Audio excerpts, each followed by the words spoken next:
Hello students, कैसे हैं आप सब। आप सभी का मेरे यूट्यूब चैनल नोटबुक में स्वागत है। तो आज मैं आपको सोशल एंड पॉलिटिकल लाइफ की जो बुक है क्लास 6 की, उसमें टोटल 9 चैप्टर्स हैं। तो आज मैं आपको इस वीडियो में चैप्टर 1 की समरी बताऊंगी। So let's get started. Now first chapter है अंडरस्टैंडिंग डाइवर्सिटी। सो फर्स्टली आपको पता होना चाहिए कि डाइवर्सिटी होता क्या है।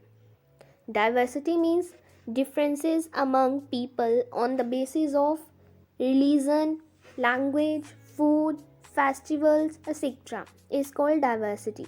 मीन्स जो लोगों के बीच में डिफरेंसेस हैं, किसके बेसिस पर, रिलीजन, लैंग्वेज, फूड, फेस्टिवल्स, सभी डिफरेंसेस जो हैं, ये सारे डिफरेंसेस लोगों के बीच में, इसको हम क्या कहते हैं, डाइवर्सिटी कहते हैं।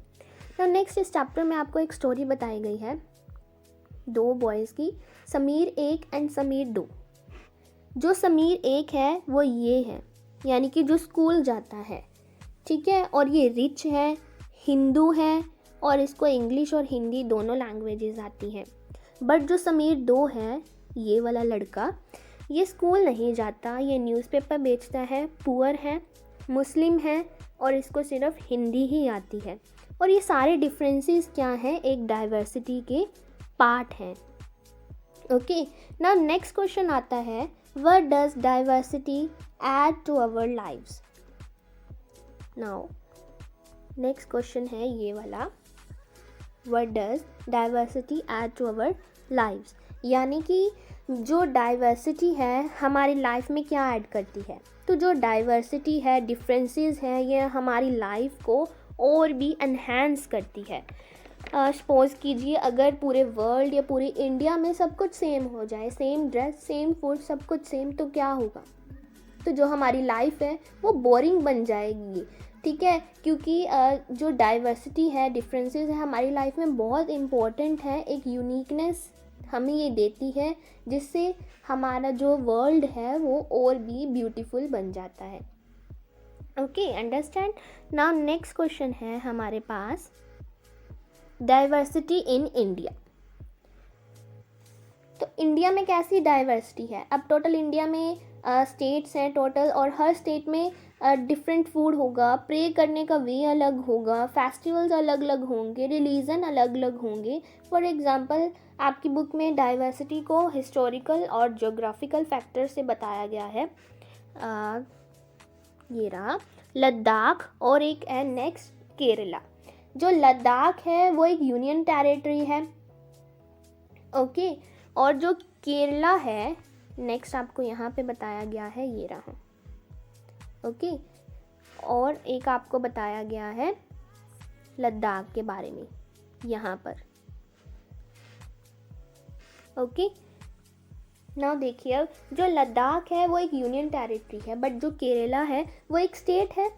ओके, जो लद्दाख है वो एक कोल्ड डेजर्ट्स है माउंटेन्स में, ईस्टर्न वाली साइड पे, और जो केरला है वो एक स्टेट है, कहाँ पे, साउथ वेस्ट कॉर्नर पे।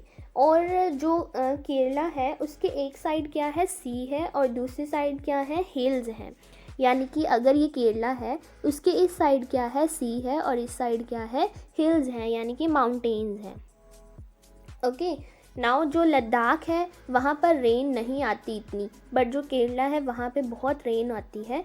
और जो लद्दाख है वहाँ पे जो अगर रेन नहीं आती तो पानी नहीं होगा, बहुत कम होगा, तो जो स्नो होती है वहाँ पे ज़्यादा, तो उसको मेल्ट कर कर और लोग उस पर ही डिपेंड होते हैं, वहाँ का वो पानी पीते हैं। ठीक है, लेकिन केरला में क्या है, एक साइड सी है और एक साइड हिल्स हैं, तो इसलिए वहाँ पे पानी बहुत है। नाउ जो लद्दाख है वो पॉपुलर अब किस में है, पश्मीना वूल में। और जो लद्दाख है, सॉरी, जो केरला है वो किस में फेमस है, पॉपुलर है, स्पाइसेस में, पेपर में, क्लोव्स, कार्डेमम में। ओके, और जो हिस्टोरिकल इम्पोर्टेंस पे आते हैं अब जो लद्दाख है उसकी हिस्टोरिकल इम्पोर्टेंस क्या है, जो बुद्धिज़्म है वो तिब्बत गए थे थ्रू लद्दाख। ओके, अब जो केरला है उसकी हिस्टोरिकल इम्पोर्टेंस क्या है, कि जो वास्को डी गामा थे, उनके जो शिप के साथ वो वहाँ पे लैंड हुए थे, यूरोप से आए थे वो, ठीक है, और वो केरला से होकर आए थे। नाउ नेक्स्ट है ट्रेडर्स। ट्रेडर्स की बात की जाए, जो ट्रेडर्स थे वो चाइना और अरब ट्रेडर्स थे, वो लद्दाख और जो केरला थे वहाँ पर भी वो जाकर आए थे। नाउ नेक्स्ट पॉइंट आता है unity in diversity. Next point है हमारे पास यूनिटी इन डाइवर्सिटी। मीन्स अगर हम दूसरी भाषा में बोलें कि अलग अलग होकर भी एक होना। पहले जब ब्रिटिश रूल करते थे इंडिया में, तब जो लोग थे, चाहे वो मैन हो, वुमेन हो, रिच हो, पुअर हो, हिंदू हो, सिख, मुस्लिम हो, इन सभी ने मिलकर क्या किया था, ब्रिटिश के अगेंस्ट प्रोटेस्ट किया था। और यूनिटी इन डाइवर्सिटी के बारे में भी जवाहरलाल नेहरू जी ने भी बताया है अपनी बुक में डिस्कवरी ऑफ इंडिया में। अब जवाहरलाल नेहरू कौन थे, हमारे फर्स्ट प्राइम मिनिस्टर थे। ओके, उन्होंने बताया था अपनी बुक में, कहा था कि कुछ ऐसा नहीं है कि लोगों के द्वारा बाहर से थोपा गया है इंडियन यूनाइटी को, ठीक है, बल्कि वो लोगों के अंदर से ही आता है इंडियन यूनिटी। और इंडियन सोसाइटी एक टॉलरेबल सोसाइटी है, जिसके कारण कन्फ्लिक्ट्स भी बहुत आते हैं। तो ये जो फ्रेज़ है, ये टर्म है, हम कह सकते हैं यूनिटी इन डाइवर्सिटी, ये नेहरू जी ने भी यूज़ किया था। तो ये था आपकी फर्स्ट चैप्टर की समरी। आई होप आप सभी को समझ आया होगा।